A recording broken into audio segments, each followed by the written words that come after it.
think a lot of times librarians worry about that they'll lose a bit of their identity. In the United States, one common criticism of libraries expanding to do different things is, oh, you're just a community center. Because in the United States, a community center is often just a large room. And my response is always, what's wrong with being at the center of your community? You say the mission of libraries is to improve society. Yes. Or how could this be achieved in the field of culture?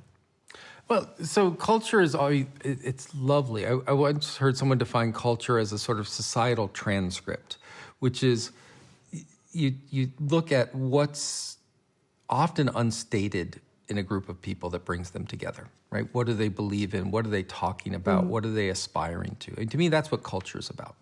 And whether that conversation gets expressed in literature, in film, in drama, in books, in performance, in debate, all of that conversation is what we constantly churn about to find out why we're here and what we're doing, which I know sounds really abstract, but it's fundamental to how are we going to find our place in society and how we're going to find happiness and how we're going to find success.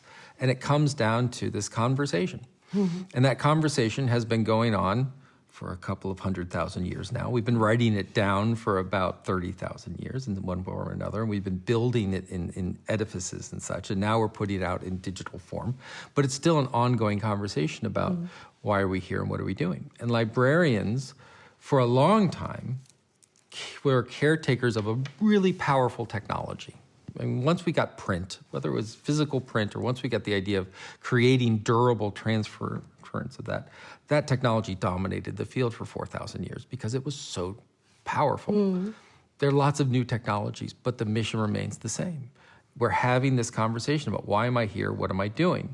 And whether we do that on a stage or whether we do that in talking to ourselves, that's interesting.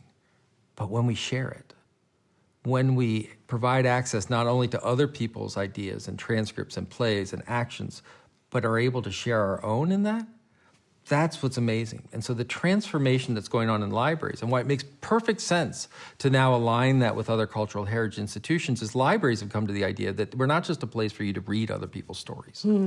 We're a place where you can be inspired by other people's stories, whether it's books or literature, what have you, and tell your own. Do you think it's the name is still correct, library, if you are merging what we are talking about now? There's power in the term libraries. Right? There's power that often librarians and those in the field don't realize. People often, librarians in the people field look at their institutions and they see the work that they do and they see the bureaucracy and they see the time.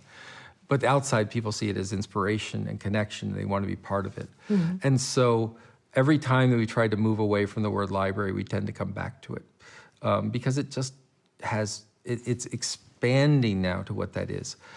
So whether it's GLAMS or whether it's MFCO, yeah, I don't know what the right term is, and that's okay because once again, that's an ongoing conversation, and that's back to the partnerships, right? Thank you very much for your time. Thank you. I really appreciate the opportunity.